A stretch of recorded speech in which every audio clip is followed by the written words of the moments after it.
and kind of. No. He's kind of more subdued. He's just kind of stoic and gruff, rather than fucking rage muscle. yeah, rather than fucking insane. That was kind of funny though, because he's like, he picks the God of War. He's like, oh yeah, God of War. He's gonna be like, always wins. It's like, Ares gets his ass kicked a lot. He's like the god of the bad parts of war. Yeah, he definitely didn't have he that's why he was sort of portrayed as a Turd buffet. as an asshole, because it's like because it's like war's a thing, but a lot of things we don't like about it. All the Yeah. Well, it's like all the good stuff. That's all the Athena stuff.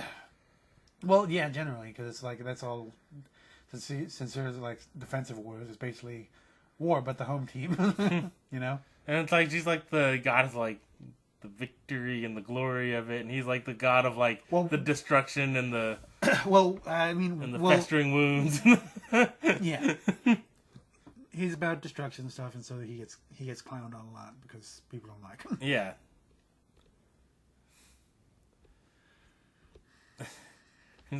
Yeah, it was funny kind of explaining to him. I was like, he's the god of war, so no one can beat him up. I was like, Athena beat him up with a single rock. He's like, what? I'm like, oh, there's also the other time the two giants shoved him in a jar. He almost died in there. What?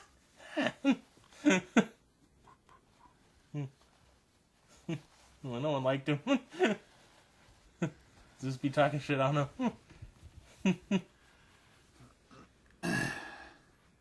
It was kind of funny though, because they're like, he did get to marry Aphrodite and stuff. Yeah, that's his win. But then again, Aphrodite's Aphrodite, so Yeah. There's pluses and minuses there. Yeah. Oh, maybe he's into that hot wife scene. You don't know. I think that's technically correct because she's technically married to Hephaestus, but she just bangs Ares on the side. Yeah. Bimbo. And because Hephaestus is like... And because Hephaestus is gross. And he gets shit on constantly. And he also gets shit on. Probably for even less of a good reason. Yeah, he gets shit on for no reason. Like, it's hard to say whether he gets it worse than Ares. Because Ares at least is kind of an asshole. Hephaestus seems like just a cool dude who's just kind of crippled, and so everyone's like, "Fuck you." Hephaestus is just a guy, and they just don't like him because they don't like his face.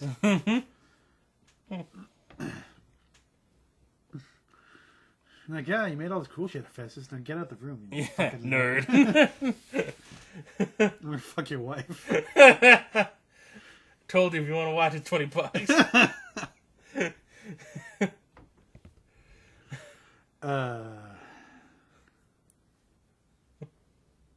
That's pretty much it. And then Hephaestus is like, you didn't pay me for the last spear I made you. Shut up, nerd. Well, yeah. But yeah, it's like, To be fair, a lot of the gods and goddesses get fucked with at some point. Athena definitely gets out the best. She's somebody's waifu, I think. I mean, Zeus spends 3/4 of the mythos just getting his dick wet. But yeah, Athena gets out with people liking her, not just because she's in charge, not just because she's the boss. Akira gets out mostly okay, except the fact that she's goes fucking nuts every now and then. She's just a psycho bitch every once in a while. Yeah. Well, to be fair.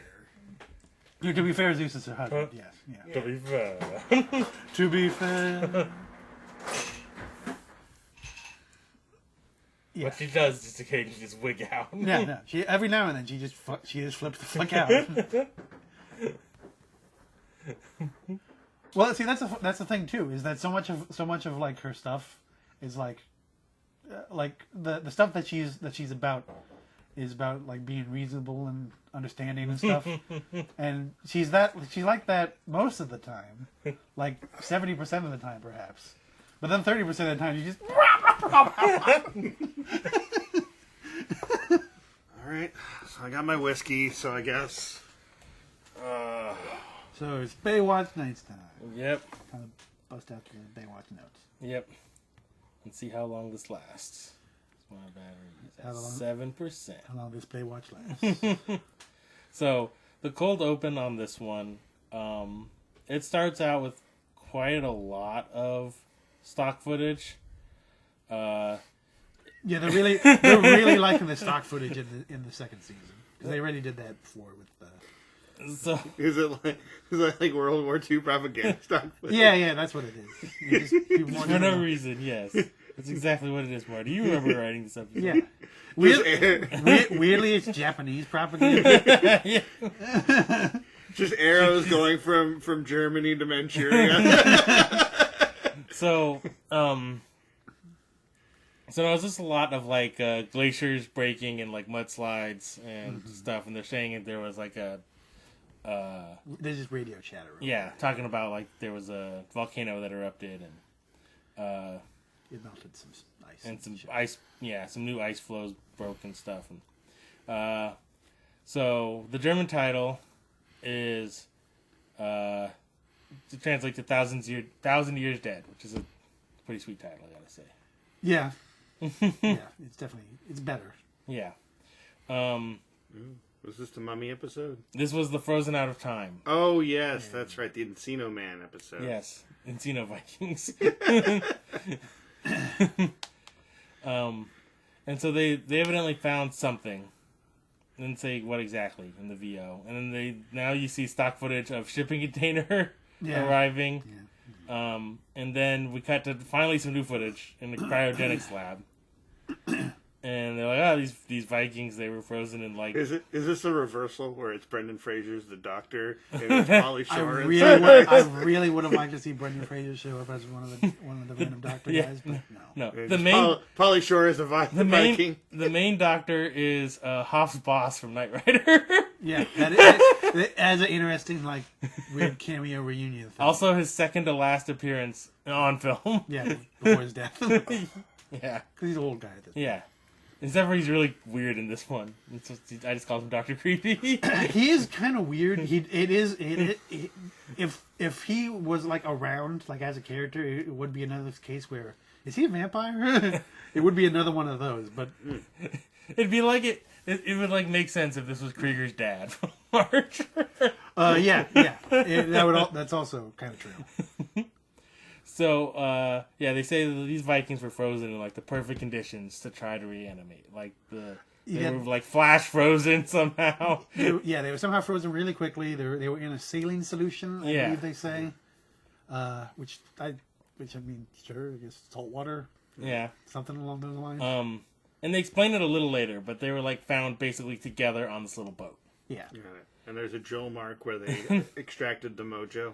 No, there's a There's a knife in one dude's shoulder. There's a knife in one dude's shoulder, and then they pull out a mosquito trapped in amber. No. And that's where the Velociraptors with so Viking hats. I'm gonna tell you that I was disappointed at how late I came up with these nicknames. But there's two Vikings, and there's one that's bald, and one that has like long hair, right? And so then I was like, obviously the hair guy now, because I have to differentiate once they're both awake. It's like, so he's Hairgrid the Horrible, and the other one is Balder. Not good. And this came to me all at once. But yeah, they're both on these tables, and then Teague's just there being Teague. He's not really doing anything for a moment. Then he calls up Angie and Hoff, and he's like, you guys gotta come check this out. It's really, I really don't understand why he gets involved in this episode. Most of all, he just wants to show off, like he literally does. Because later, when they show up and they're talking about stuff, he just shows up and is like, "Dude, you're gonna love this." Yeah, like he's just showing off. That's the only motivation. Bro, check out my sweet Viking collection. He's just excited. He's just excited to show off his toys. And so they're on the way, go check it out. So the scientists are all like getting ready to unfrost these flakes. Thing I should add, there's a bunch of course, there's a bunch of like random science equipment around, and there's a fog machine just going. Yeah, just constant. The whole time this is going on. Around this time, I think it is. when they're basically just showing off the lab and that there's these two Vikings that we just put on medical beds and threw crushed ice on. I just think they donut glazed them. Really. I think they just did a snow cone machine and just pointed towards them. And no, one of the random science things is it's a prop that you've definitely seen before in like multiple sci-fi things. It's been dubbed the most important device in the world because it's been reused in so many different sci-fi things. Mm-hmm. It's been around since like the 80s, I think. You've seen it. You've seen you've seen it before because it's two glass cylinders with lights in the middle that run through it, and they sort of rotate, and they can program it to rotate faster or strobe or whatever. Mm-hmm. Yeah, I noticed. I just noticed that in this shot because you've seen it in a bunch of stuff. You've seen it in you've definitely seen it in Stargate, the show. It's been in Star Trek. It's been in so many different fucking sci-fi. There's a bunch of those types of props. Like this one especially stands out. As I said, it's been dubbed the most important device in the world because it literally shows up in so many things as just random science thing in the background that does something important. There's also the scientist who looks like he's wearing night vision goggles. Yeah. There's I think it's actually a thermal. That would make the most sense. Yeah, but it just looks like he's walking around like doing a Sam Fisher cosplay. Yeah, it really does. He looks like is he some sort of thermal thing or like maybe a microscope on his head. I'm saying as far as what it's supposed to be, thermal would make sense since they're trying to thaw out frozen Viking men. So they get a heartbeat off Hairgrid. So then Angie and Hoff pull up to this gate. They're like, "Where's Teague at?" And then Angie's also trying to convince Hoff to go on vacation to this vortex that eats people. Yeah. Well, she even brings up the fact that he's the skeptic. Want to go to the vortex that eats people? She even brings up the fact that he's the skeptic of the two of them. Mm-hmm.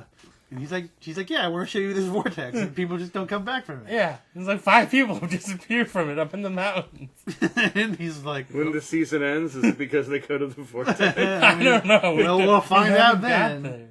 Yeah, foreshadowing. It is just kind of funny because it even acknowledged the fact that there's no reason that Hoff is still somehow not believing. In all this bullshit that's happened to him. He does mention he does have a week off coming up soon, and he tells Angie, "You know how I feel about boogity boogity." Yes, you know how I feel about boogity boogity. What? I mean, wasn't it just the last one where he was the one that knew all the stuff about the paranormal thing? No, it was the last, because the last one was the serial killer. Yeah, right? And it's not that he knew all the stuff. It just he figured out. He figured out from where the detective guy told him, basically. Yeah, and then he found his inner water. Yeah, he what is it? The things he did was determine a rough area where Donna should be, and then which turned out he used his phone magic, which he's done multiple times. Yeah, now. He used phone magic to figure out where Donna was somehow, and then he summoned his inner water when he fought a cop in a movie theater. Normal things. Oh man! But anyway, if I pee myself, then I will always. So water. So then Teague bursts in, and this is where he's like, "You're gonna love this," and so, so they're like, as they're panning through the lab again, and the scientist's like, "Oh, the Viking came out. He's like cherry condition, there's no freezer burn on the shit at all." And then the Hairgrid starts opening his eyes, and immediately he has creepers peepers. And the sound is all like brr, brr, brr, when you're supposed to be hearing through his. Yeah, he's all disoriented and shit. Unsurprising considering. Yeah, and then he just gets up and just starts throwing scientists all over the place. Yeah. That's his movie just crashes. Yeah. He just starts tossing people around. Yeah. Of course, there are a bunch of scientists, and they don't secure this guy to the bed really. At all. Well, they had straps on him, but they have a strap, but it's like he just busts right through. Yeah, they just Hulk out. That's what they do. This so guy instead of being able to summon bicycles and throw them, he can summon scientists and throw them? He doesn't have to summon the scientists. He's They're just already surrounded there. by him. Yeah. At one point, he does like 2 of them. He's like, ah. Yeah. So the guy who plays this Viking was like a World's Strongest Man competitor. So he's a big guy. Yeah. Yeah. He had. I can't. So what you're saying is they didn't need stuntmen. They just grabbed scientists and bashed them together. He could have literally done these things. These could not be These could not be like stunts where they jump with throw. He just could just pick them up and go ahead. Yeah, and he had. Oh God, what was his name?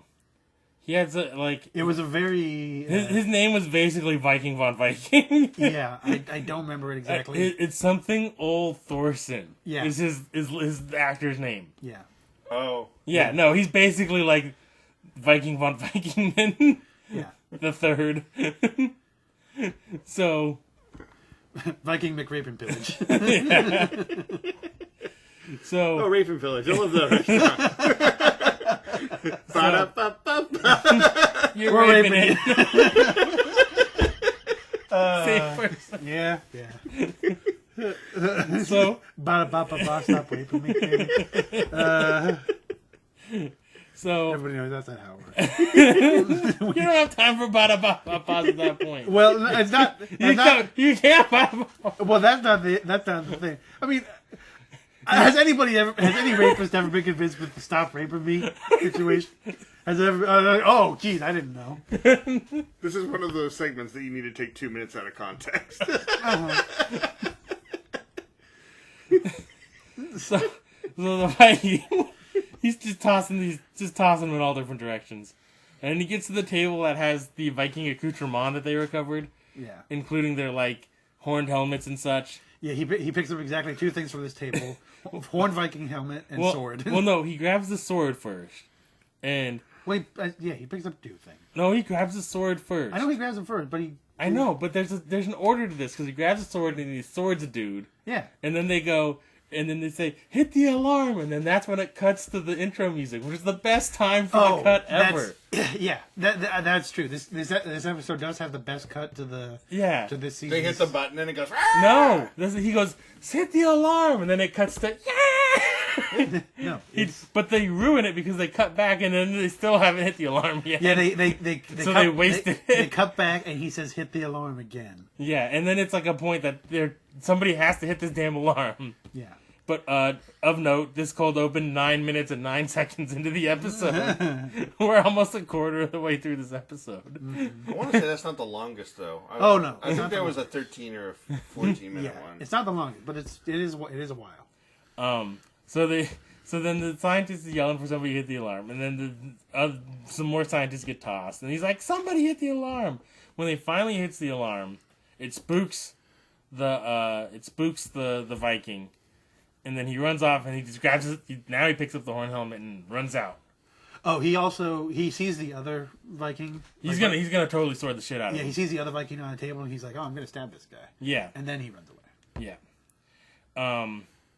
And so then as he's running away, Hoff and Angie are coming in. He just bowls past them. I'm like, what the fuck's going on? And so the next few minutes, like, I just left 5 minutes ago. Yeah. So the next few minutes, I'm not going to do the cut back and forth thing, but it's constantly cutting back to Hairgrid as he just stumbles around outside. Yeah. As he does Viking in San Francisco. Or L.A.? Right. Yeah, L.A.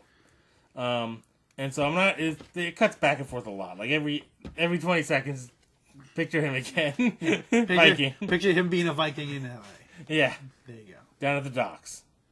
A Viking down at the docks. So basically, he basically goes right to the docks. Yeah, I'm gonna highlight the big points for him. He's wandering around the docks. He swings his sword at a semi truck, and then he just eye fucks some boats. He just sees some modern boats, and he just wants to get inside them boats. These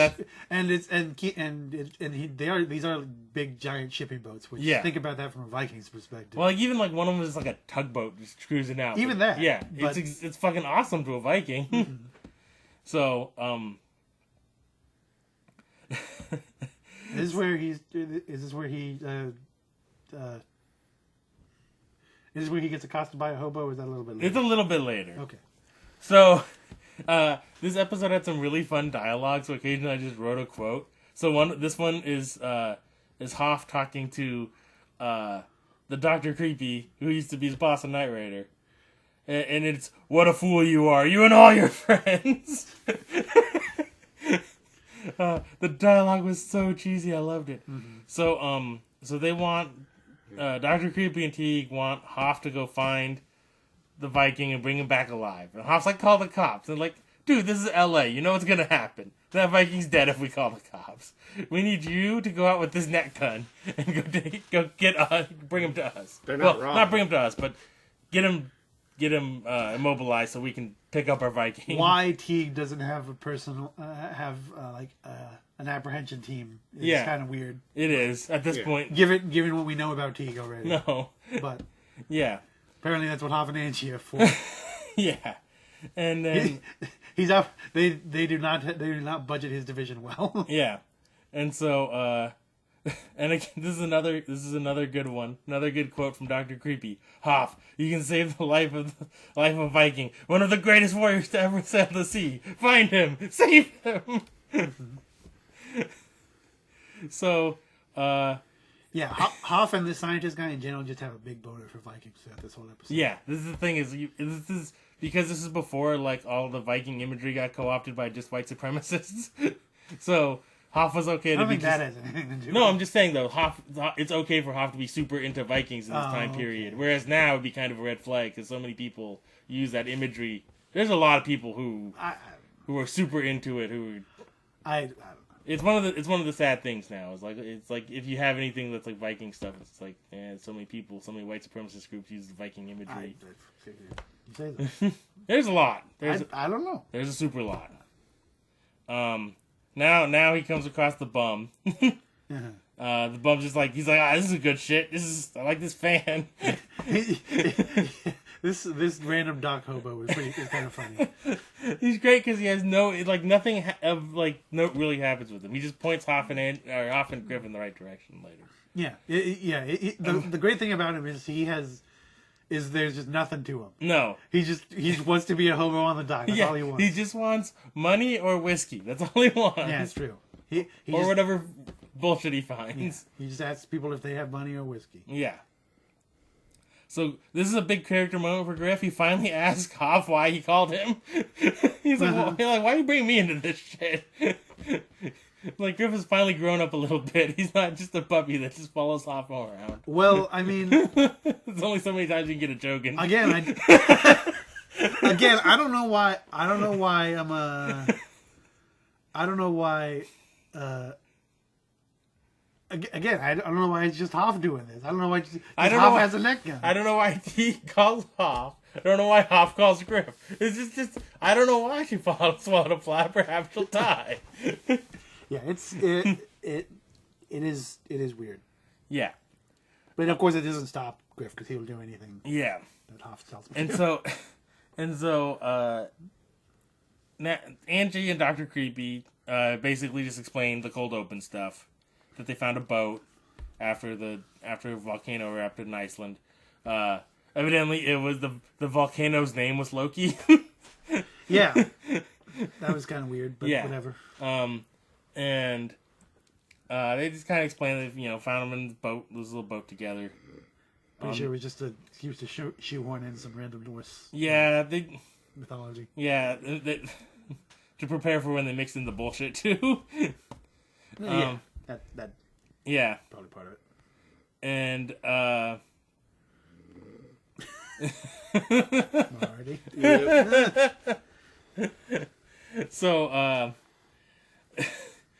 So Griff and Hoff they run into the hobo. He's like, "Hey, this is fun. Big dude, he went that way." Oh yeah, Dr. Creepy also mentions that he's familiar with Hoff and Angie's work they've done for Teague, and he mentions I didn't write it down. I know it was his cockiness and her something, and it was unbeatable. What was it? Damn, you're right. I remember, there was a really good line. I should have. I should have wrote it down. I should have wrote it down or remembered it or something. It was so then we get to who I think is. Andre mentioned he had a couple favorite characters. I think it's probably these guys, the two guys unloading the boxes at the. Their dialogue is fan-fucking-tastic. It is like the best random worker dialogue. Yeah, they're just complaining about like players in the NFL and the refs and shit and betting, and they're totally like they're evidently the two like dock workers from Long Island who decided to move to LA together to unload fish. That's another reason why I love them.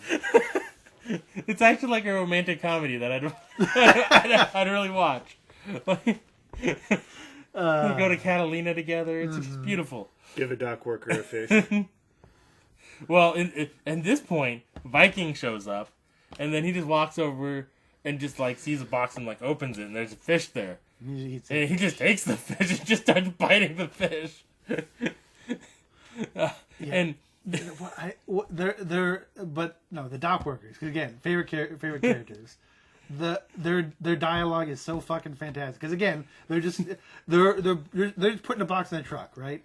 And so they're complaining. One of them's complaining about what is it? One of them's complaining about like basically complaining about betting, and then around when the Viking shows up is the lines that I really like. I sort of remember them, but it goes something like, when it's like he. I owe. No. He goes, "How much have you won this year?" He's like $84. And he goes, "Why?" He goes, "You owe me $84." Yeah. And he goes, "Oh, I'll pay you back on January 13th." And he's like, "Why January 13th?" And he goes, "Because it'll be a cold day before I give you that money." And then they go back and forth like, "Why?" Yeah. Yeah. That is so good. It's like how much have you? Did they even do the fisticuffs? They almost. One of them does this. One of them just shakes a fist. But. Yeah. So you owe me exactly $84. You have bet exactly $84. So this is the point at which Hoff just starts like going off about how much he loves Vikings to Griff. Yeah. And it's some stuff where it's like they're both men of the sea sort of thing. Yeah, that's what he says. He says because he works on the water, you have to have an appreciation for the greatest warriors that have ever been on the oceans. So, it's all about the seamen. Got it. Yeah, Hoff loves seamen. Yeah, he's just all about it. Mm-hmm. He has deep respect for seamen. And like Griff's like, this guy's berserk. He's like, berserk. That's it. He's like, this is the origin of berserk. He just they just shove in this low level Norse knowledge that just makes me. Yeah. It just upsets me because it's like, why don't you know this already? The worst part about it is that there are people watching like, oh, I didn't know that. I hate it. I hate it, Marty. Well, Supernatural, did they turn into bears? So, this is the. They're already big and hairy. This is the other great part with these two. I mean, it could be just bears the other way. That's what I mean. So these two Doc Jamooks, these great guys, they decide that they're gonna try to stop this 7-foot-tall Viking from eating this fish, without much of a plan. They're just like, "Hey, you can't do that." And they just walk up to him, and he just backhands both of them with one swing. Yeah, knocks them back like 6 feet. Yeah, and then they. It's like straight up like Three Stooges sound effects. Yeah. Like, yeah, it is basically Three Stooges. Again, why they're my favorite characters. And so then the guy, like the guy who's like, it'll be a cold day. He grabs like one of the hooks, for like unloading shit. Mm-hmm. Like he's like, I'm gonna teach this guy a lesson. It's a 7-foot Viking who then picks up his sword that he's been carrying around, and they're like, oh shit, wait, I forgot you got a sword, buddy. Whoa, let's settle down now. You can have the fish. And they make sure to talk in Swedish so he understands, right? No. That's the thing, yes. They at least did the thing where they didn't make these Vikings talk. They have no dialogue the whole time. It's clear they don't understand anything. So they at least did that. They didn't just like thaw him out and it's like, oh, me mighty warrior. or they he just has a Brooklyn accent for no reason. Wisconsin. It'd be funny. So they hear the cries that these two dock workers right? So Hoff and Griff race over there, and Hoff nets him with the gun. Like, and then, like, as he's kind of tangled up in this thing and, like, tangled up on the truck, the back of this truck. Yeah. And then, like, Hoff runs up, he throws Hoff away. Griff runs up, he throws Griff away, and just cuts his way out with his sword, and he's just gone. They're like, oh, that shit didn't work. Yeah, they're like, okay, yeah, call Teague, we need help. Yeah. The thing they should have had already. Yeah. By the way, the neck gun really looked like they were, like, carrying around, like, the sort of thing that came with action figures for Jurassic Park toys. Yes, it is 100% one of those neck guns, just scaled up. So, Dr. Creepy's like, I got some other shit to do, and tells Angie he's got to dip out for a moment. Yeah. And then they can't pay him anymore, so he has to leave. Yeah, and Angie's like trying to piece together like what's the story with these Vikings. And she's like, everyone knows Vikings travel in groups, so it's weird that these Vikings were just two. Which is like, it sounds funny, it's technically true. It's like, yeah, no, it doesn't sound. It sounds like she's talking about like Swan or something. Yeah. But no, I mean it makes sense. I mean, of course, if they're gonna go fuck people up, they're gonna come in a group. Well, Yeah, because it's a verb. I mean, and she's like, why has this one got a knife sticking out of him? And so like Hoff and Griff have decided Hoff's gonna keep the Viking busy by just like running around and be like woo, and then doing the classic thing. The Viking's gonna run at it from Scooby-Doo for a while. And Yeah. Griff's gonna try to go get help. Yeah, it's literally Big just, Yakety Sax is playing. And they it just might walk as, 'em. it might as well be, but it's just this Viking just swinging at Hoff, and Hoff just barely getting out of the way. Yeah. And He's close enough to the water that he So- can dodge the Viking sword. so Angie calls Hoff, and she's like, all right, I've been thinking about this, and this is weird that there's only two of them. And then Hoff's like, oh, no, fucking, I get it. They had a blood feud. And he's like, yeah. It's like when Vikings wanted to steal cage match, they just got on a little boat, went out, and then 2 men enter, 1 man leave situation. It's Viking Thunderdome on a boat. And he's like, so... like everything Viking and all, it's on a boat. Yeah. And so he's like, oh, I think Hairgrid's going to go back to the lab now to kill the other one. And so the thing is, when Angie's talking to like the other scientists, not Dr. Creepy, and she's like, well, I can't, and they're like, oh, this is like, this one's like thawing out pretty soon too. And she's like, well, why don't you stop it? And they're like, oh, it's all computer controlled. It's all automated. Like, all we could do is turn it off, and then he's just dead. They don't want that. Yeah, because this is like important scientific advancement here. It is weird that it's just completely automated. Yeah. And they don't have any means. Yeah, to you just influence. put the Viking in the microwave and you hit censor button, and then sooner or later you get a fresh hot Viking. just like a hot pocket. Yeah. So when this one's waking up, they're like, "Well, the trauma in his shoulder should mean he's easier to control."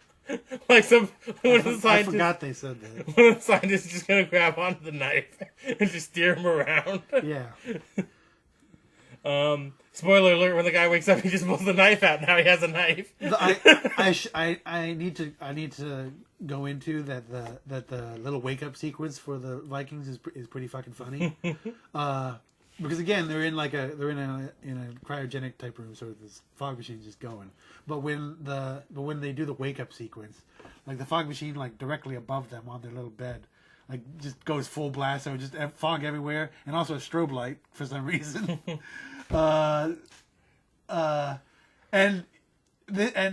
With the first Viking, they got caught by surprise. But with the second Viking, why didn't they secure him? They didn't. He still has the same shitty strap as the first one. Yeah. So he just immediately breaks it, removes knife, and leaves. So the other thing is how hard of a cut it goes from Frosted Flake to Cornflake. Like, because they literally just have him flocked like a Christmas tree, and then cut, and then it's just dude laying on the bench. Yeah. And so when Balder wakes up here, then he immediately is like, Balder or Baldest? well, he's Balder because he has the rat tail on the back. Yeah, I forgot. So he's still got something going on. He's not baldest. There's definitely balder people than him. And so, basically the second one sees Angie, and he's like, whoa. Woman. Yeah. Basically, yes. Pretty much. He steals her gold necklace, which he was going to give him anyway, but he's like, nope, I got to pay the iron price for this one. Mm-hmm. Yeah. He yanks it right off. And he's like messing with her hair. He sniffs her hair. Yeah. Not gonna lie. It's pretty creepy. I mean, he's a Viking. To Yeah. be fair, he'd be gentlemanly Yeah. at this point. And also, to be fair, like, there's a language barrier. We don't know that if he could speak the same language, if he It's wouldn't true. put on some moves. It's true. Yeah. He might be the debonair of the two, Yeah. you know? Yeah, we don't know. In fact, I think the backstory is that he stole Hairgrid's girl. Yeah. Okay. No, That's my backstory. I didn't have the backstory. I came up with it right now. Okay. So Hairgrid shows back up. And he goes right back to his scientist tossing ways. Yep. He comes in, tosses one scientist. The scientists didn't learn the lesson. No, either. they didn't. They didn't wrap themselves in bubble wrap or anything. He tosses Angie. Angie's out of commission for a few minutes. It's actually kind of funny with her because she just lays in the same position until Hoff just like does the video game get up, and then she just gets up. Yeah. Yeah. Did they invent that? I mean, they might have technically, because that's probably. I don't know of an earlier version of that. Yeah, I don't know. Anyway, so now these two Vikings, they're ready to fight. Yeah. And so there's some weird cuts to this, because at this point, before this point, Balder only has his knife, and he's holding like overhand, because it's the knife he pulled out of his own shoulder. Angie had just like pressed a cloth up to it, like that was treating it real well. Yeah. They're like, yeah, you're all better now, right? And he's like, yeah. Well, man. And so when they show up when it starts the fight, it cuts immediately from one angle showing him with the knife like overhand. And then the next angle is him picking up his sword, and he has like the lid from a pot in his other hand that showed up out of nowhere. Yeah, I rewound this like 3 times, like because at first I'm like, did they just give a Viking like a weird buckler as their shield? That's not the kind of shield. And I looked at it, I'm like, no, that's like the pot that's like the lid from a soup pot. It's like I don't know where he got it from. I rewound it like 3 times looking for where did he pick this thing up. I was like, no, he just had a knife in his hand and was like feeling Angie's hair with the other hand. Yeah. And then cut, and now this hand was empty, and his left hand has the lid, and then he picks up the sword with his right hand. Yeah. Yeah. No, I do remember I do remember that vaguely, but I just didn't remember the pot lid thing. Anyway. Yeah. So they start fighting now. Yeah, Viking fight time. Yeah, and this, like, even though it hasn't come out yet, it looks like an episode of Highlander, the TV series. Yes. Because there's a fog machine on full blast. They're just swinging swords. Sparks are flying out of nowhere. Yeah, that is the best thing. Like the sword fight, the sword just constantly spark.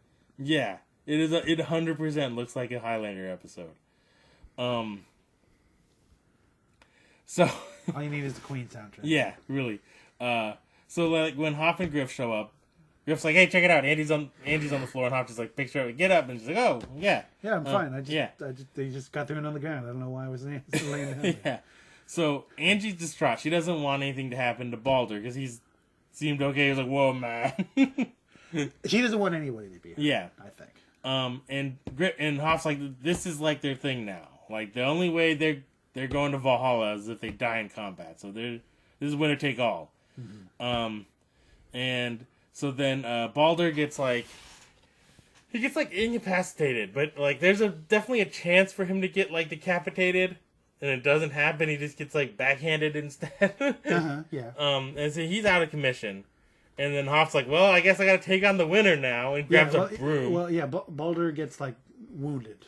He gets slapped, and he's on his knees. Yeah, and then he just like backhands him. Yeah. Instead of finishing him off or anything. Well, he's about to. He smacks him and then he starts like. Well, but he didn't need to.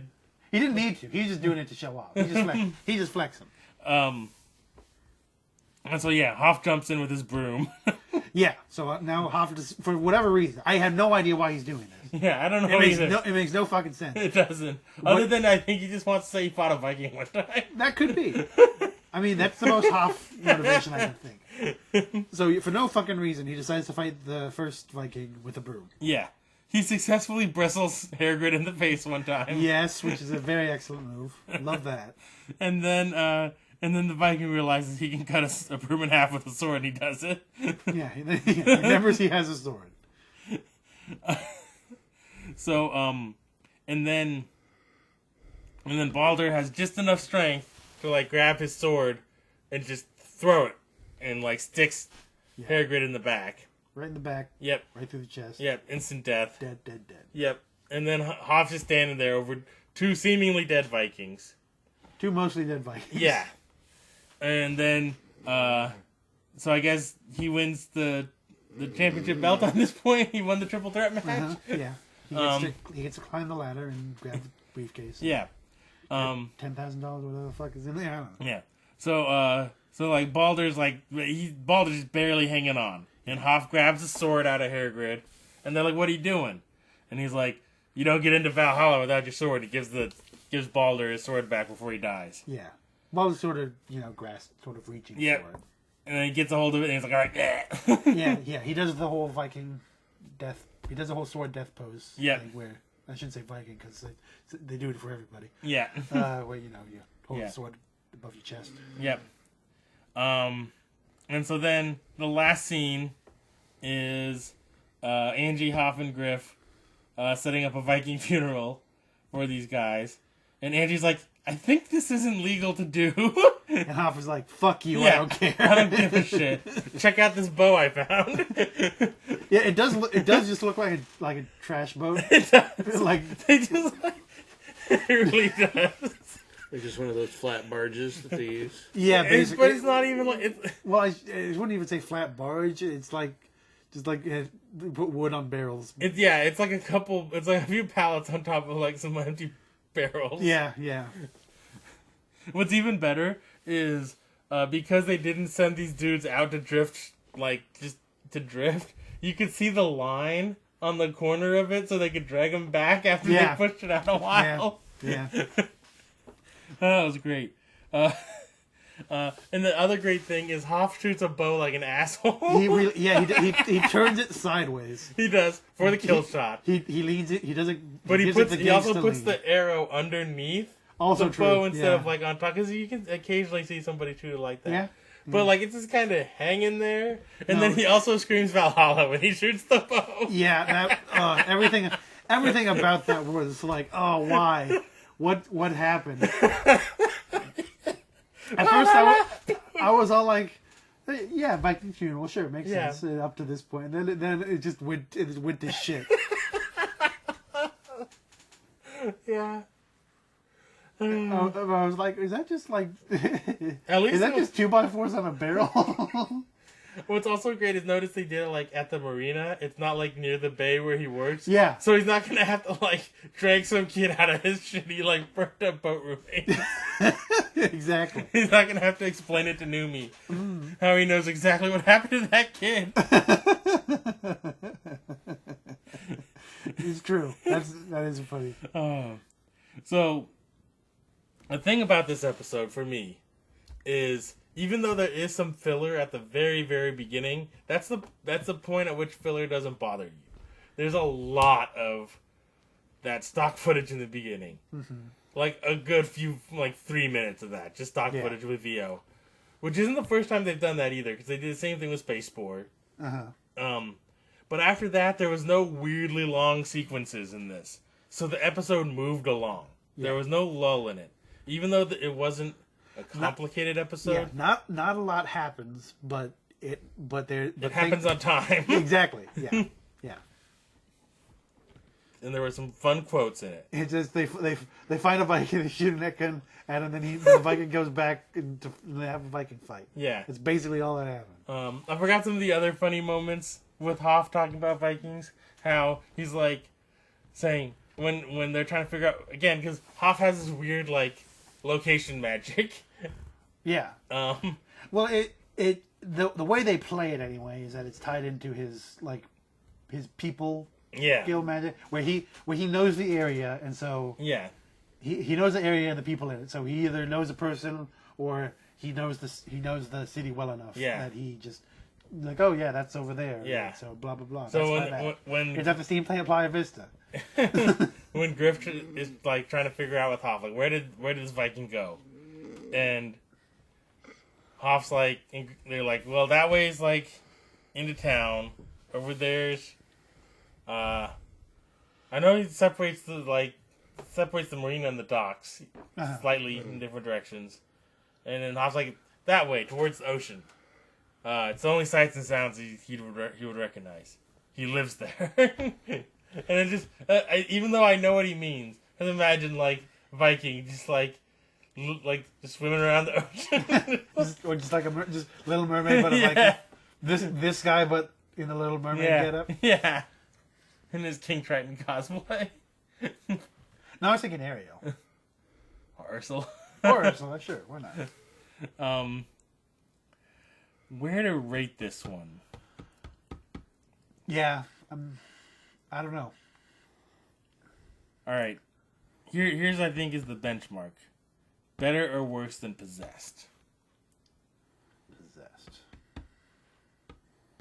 I guess the big question is did it have Vikings? Possessed did not have Vikings, whereas this one did. Yeah. It had a 2, even. Yeah, I do Vikings. You got a twofer. I mean, didn't do much with them. They just sort of ran in a circle and then killed each other. Yeah, it's true. But it was also like their sword fight was pretty fun to watch. Again, it's true. It was as stated like a Highlander episode. Yeah, it was the most fun I've seen in combat in a Baywatch Nights episode. I mean, there was that bicycle wizard. there was a bicycle wizard. There was also the Scuba Steve fight. And there's the numerous times Hoff got his ass kicked when it wasn't near water. Yeah. But other than that, yeah. I wonder now that he's learned to summon his inner water if he'll actually, have one of those he gets beat up fights. I don't know. I don't know. I mean, he got a little bodied by the Viking, but It's been a while since he's been like properly beat up. He got thrown around by the Viking, like I said, but everybody else did. yeah, the only match for Hairgrid was Baldur, and even then he lost. Like Hairgrid is really the champ here.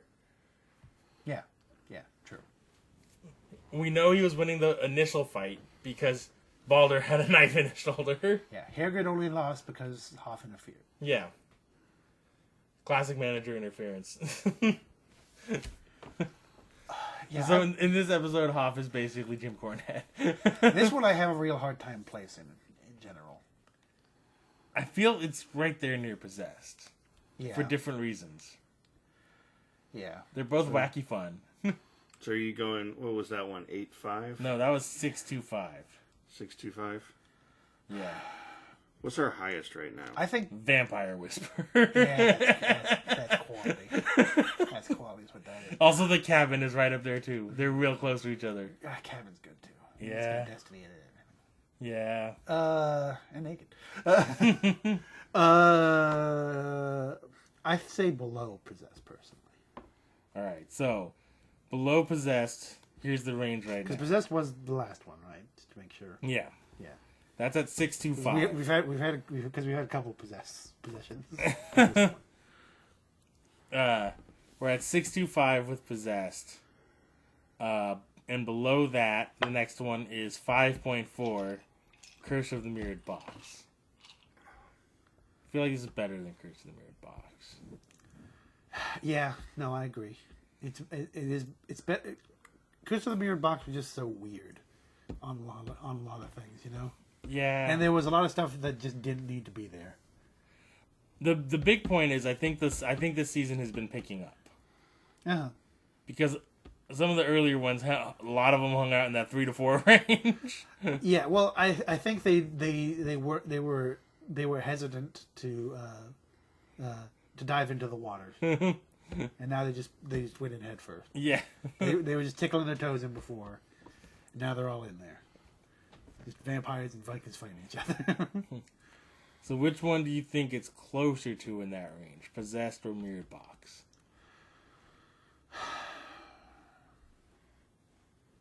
Mirrored Box. Just because I feel that they wasted a lot of opportunity with the Vikings. So Only one of them swung a sword at a semi, which was a pretty fun moment because he was totally ready to fight that semi. No, what I really wanted was for both of the Vikings to be running around and and just cause chaos, just like kicking over a hot dog stand. And shit. Yeah, if they both got to like the Santa Monica Pier, that'd have been great. No, well, see, and even better that's even better Highlander duel situation. And it's like on Hoff's like home turf too. Yeah, exactly. See, yeah, it's 7.25. Yeah, it had this one didn't have filler. It just had wasted opportunity when you had two fucking Vikings. Again, that cold open lasting so long kind of hurt the episode overall. But But you could also tell this episode was like all their money was spent in that lab, so they had to spend a lot of time in that lab. Yeah, no, there's a lot of random science bullshit in that lab, so that set was probably expensive. Yeah. Again, most important device in the universe. So it's right there. Yeah. So let's see here.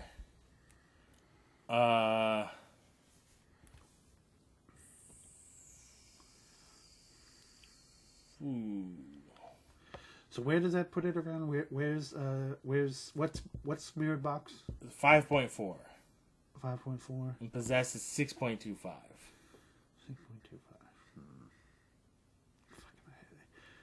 6.25. I just for a second there I just took in the numbers as they were, but then I remembered that we made up those numbers. But again, we need if we don't use decimals. I know. We all know it makes sense ultimately, but it is fucking stupid anyway. Do we need to make a range again? No, I don't think so. No, I don't think this one's a range one. I think. I mean, so for reference, 5, 8, 3 abouts would be the halfway mark for them. I was thinking like 5, 7, 8, personally. To 5, 8. You could just say 5, 8. Let's say 5, 8. Why I said specifically 5, 7, 8? I don't fucking know. This is just my gut. We're adding decimal points in there for no fucking reason. No, half the time we do it as a joke, just so it says 6, 9 or 420. We literally have one that's 4.20 plus or minus 69. Exactly. So the next episode is the one I've been looking forward to for a long time. And so I'm going to have to go from it because my phone just ran out of battery. But this one is Knights to Dragon 1. So what do you think Knights to Dragon 1 is going to be about? I don't have the exact quote in front of me, but I remember. That sounds like a chess move if chess had wonky figures. Yeah. I mean, it's obviously a chess reference. I mean, I really hope so. If that's accidentally a chess reference, I'll be pissed off. What do I think? I hope he fights a dragon. I'm gonna be optimistic about it. I hope he fights a dragon. I want him to straight up fist fight a dragon. Andre shooting the moon. Yeah. Going for the big score. Yeah, go big, go home. That's all I can say. I think he's gonna go after psychic chess nerds. I mean, I like that too. If you combine it, if you're on either side of it, this is the Satanic Panic Dungeons and Dragons episode. Oh, of course. Of course. Where Hoff and Angie have to rescue somebody from like the demonic, their like twisted DM. Like and a computer too. So a little bit of Tron. The blurb is Hoff and Angie must play a computer game similar to Dungeons and Dragons to rescue a man and his daughter from being held hostage by the game master. The Game Master. 97. They have to rescue them from Arcade, from X-Men. That's practically there, yeah. Either that or Tom Hanks from Mazes and Monsters. Mazes and Monsters, yeah. Or that one show from Nickelodeon where they had to be in the Nick Arcade. Oh yeah. Yeah, the Nick Arcade, where The finest 1992 blue screen technology. Yeah. Where it just looked so awkward to be in there. Yeah, try to jump over bullshit on a screen that you couldn't see. Yeah, exactly. And it seems like, oh wow, they just really suck at this, but it's like no, they just can't. They just have no input. Well, it's like I think they could see like the side view screen, but there's like a delay, and also you're trying to like navigate side scroll view. Right, and there's not like there's any practice or anything. Yeah, no. Yeah, but it didn't explain, like, when they kept trying to go up ladders and bullshit. I understand trying to, like, wave at shit and stuff, but there was always, like, you need to go downstairs to get the thing. And they're like, go up the stairs. It's like, wait, you're up the ladder. It's like, no, it's not up the ladder. I don't know. It's been so long since I've seen that bullshit. I just remember them, like, trying to, like, swat planes out of the air or whatever. And... Yeah. And that not working out or whatever. Yeah, it was not great technology. No, it was and everybody panicked like they did on Legends of the Temple, where they're trying to assemble a monkey by putting the head down first, and then and then a Temple Guardian gets There was a minor league hockey team that wore blue Barracuda jerseys. Nice, fucking nice. Yeah. So I've been looking forward to the D&D episode of Baywatch Nights. I don't know about you. No, I mean, how could I not? Once again, they don't realize this is a Shadowrun situation. That's true. Yeah, you're right. Damn it. Also, when once again, proof that Marty wrote these. When Hoff was returning the sword, I thought Hoff was just gonna keep the sword. For a second, when he I thought I'm just gonna keep this now. This is my sword. That's how it would go in the Shadowrun version, where he collects swords. Yeah, because he already collected a katana. Yeah, and so then now he would have a Viking sword. Yeah, he would dual wield. Yeah, when not using his backpack full of grenades. Yeah, of course. The greatest weapon known to man. All right. Yeah, no, I'm telling you, Shadowrun campaign. Anyway, Okay. No, we're 100% right about